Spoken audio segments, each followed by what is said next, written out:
그럼 저희는 다음 코너로 넘어가 보도록 할게요. 자, 드디어 시작이 되었습니다. 이 코리아 디스카운트를 해결하고 이 기업들을 좀 제대로 밸류업 시켜보자는 이 정부의 정책, 본격적으로 오늘부터 시작이 된다고 하죠. 네, 그렇습니다. 이 기업 가치 재고 계획 가이드라인이 오늘부터 시작되는 건데요. 자세한 내용과 이로 인한 주식 시장의 영향은 무엇인지 알아보도록 하겠습니다. 오늘도 세종대 경영학과 김대중 교수님 나와주셨습니다. 교수님 안녕하세요. 어서 오세요. 안녕하십니까.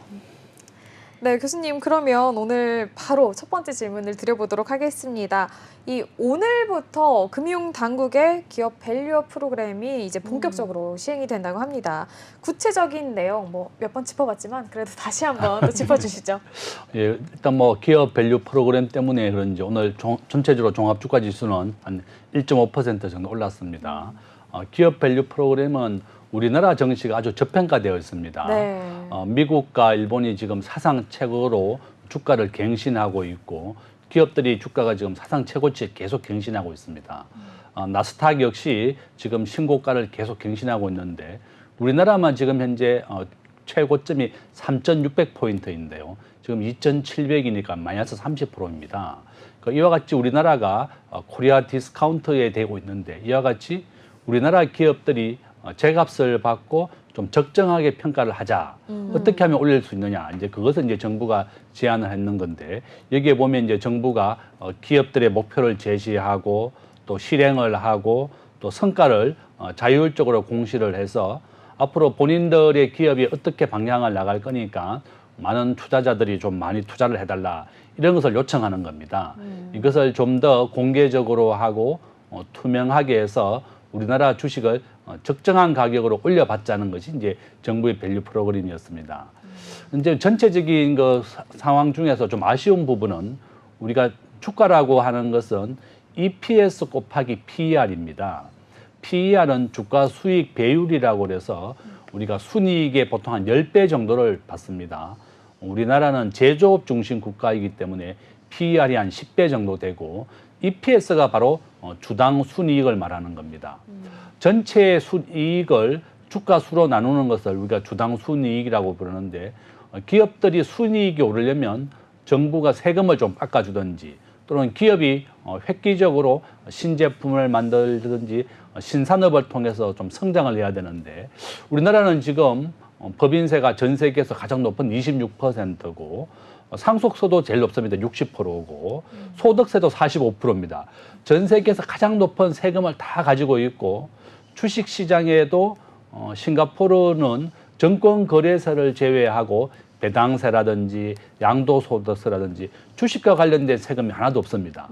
정부가 관련된 세금을 다 받으면서 기업들이 이런 공시라든지 이런 걸 통해서 이렇게 순이익에 증가할 수 있을까? 그런 부분은 좀 아쉬운 부분이다. 이렇게 볼 수 있습니다.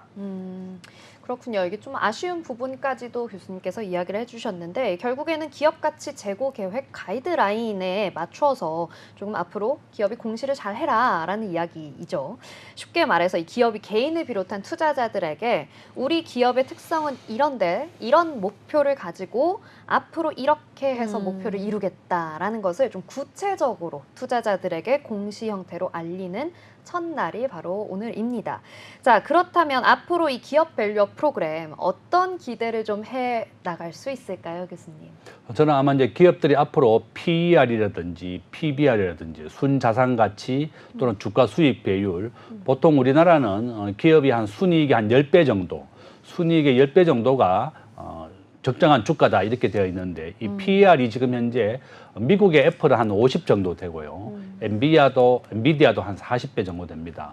마이크로소프트가 한 15배 정도 되는데 이와 같이 우리나라 삼성전자가 지금 딱 10배 정도 됩니다. 이러한 PER을 좀 올리는 것이 기업의 전체적인 주가를 좀 올리는 방법입니다. 우리나라는 제조업 기준으로 세계 5위입니다. 수출액 기준으로. 네. 또 GDP는 세계 10위 정도의 강국인데 우리 국제금융에서 이제 우리 원화의 경쟁률은 결제되는 비율이 한 0.1% 정도밖에 안 되고 세계 35위 정도 됩니다. 그러니까 결론은 우리가 대한민국은 제조업 중심 국가이기 때문에 자본시장이나 정권시장, 금융시장 서비스가 굉장히 낮은 축에 속한다. 그래서 정부가 어떻게 하면 주가 수익 배율이 이 PER이라든지 또 PBR 순자산 가치를 올릴 것이냐. 이것이 이제 좀 핵심적인 관건이 될 것이라고 저는 보고 있고, 우리나라는 제조업의 중심으로 이렇게 많은 사람들이 몰리면서 인기가 많이 올라갔지만 이 금융이 워낙에 사람 몸으로 비유하면 사람 몸의 피와 똑같은 존재입니다. 그래서 이 아주 중요한 것이 바로 금융이고 자본시장이다. 그래서 우리나라는 지금 현재 자본시장에 대해서 우리 1년에 2021년 기준으로 주가 조작이 한 100번 정도 있었는데요. 실질적으로 처벌받는 비율이 10% 정도밖에 안 됩니다.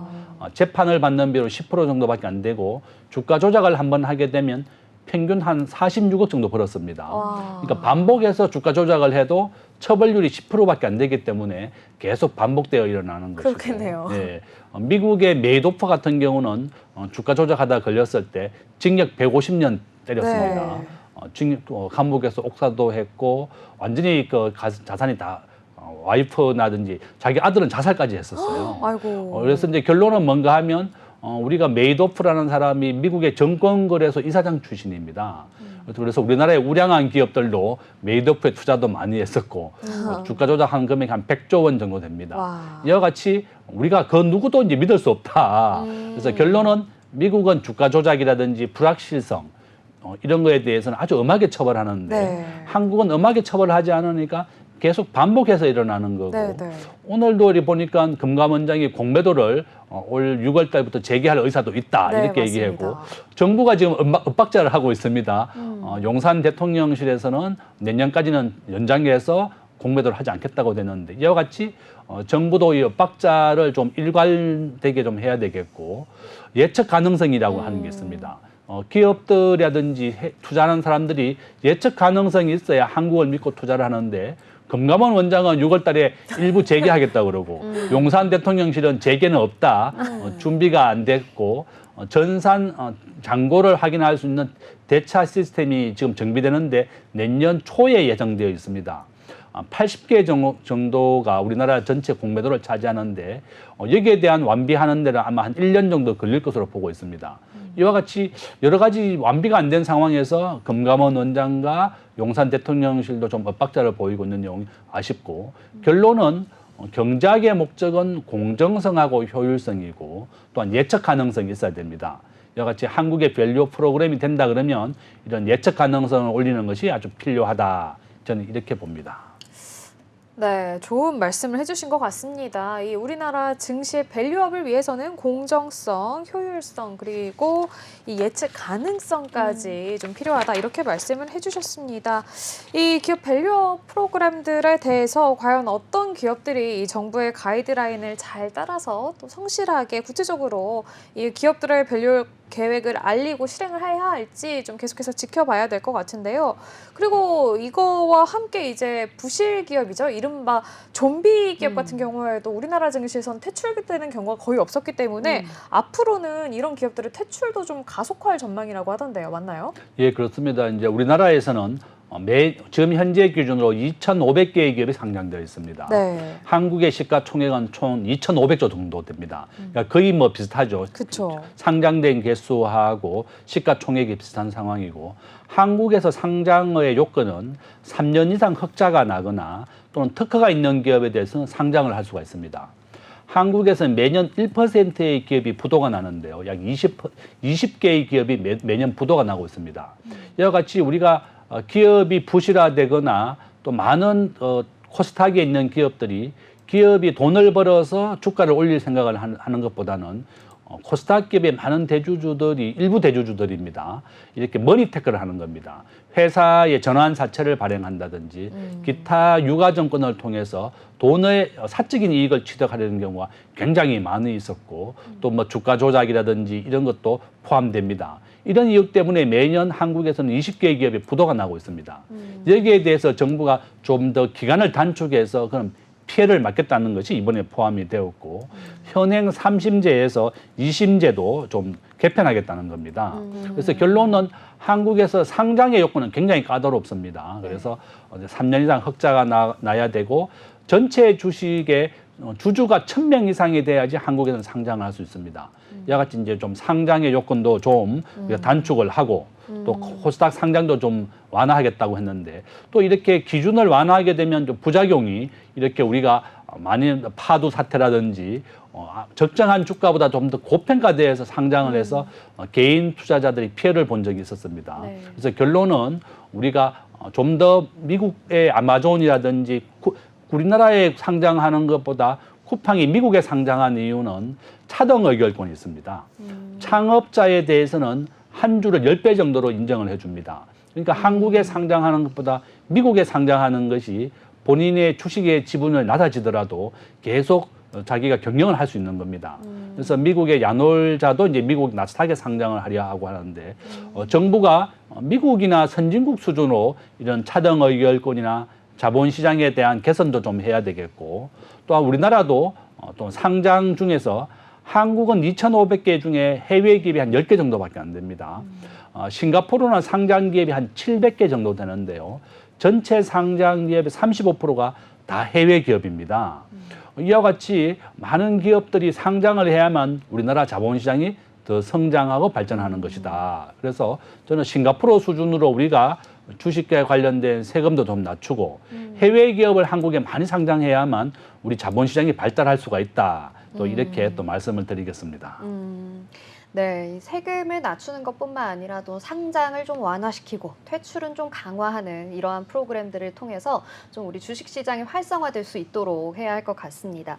자, 그렇다면요, 이렇게 정부의 기업 밸류업 프로그램이 본격 가동이 되게 되면 이 글로벌 증시와는 조금 다르게 흘러가고 있는 국내 증시, 이 답답한 흐름을 좀 시원하게 바꿔나갈 수 있지 않을까 기대가 좀 되는데요. 코리아 디스카운트 문제 해결 여부는 어떻게 생각하시나요?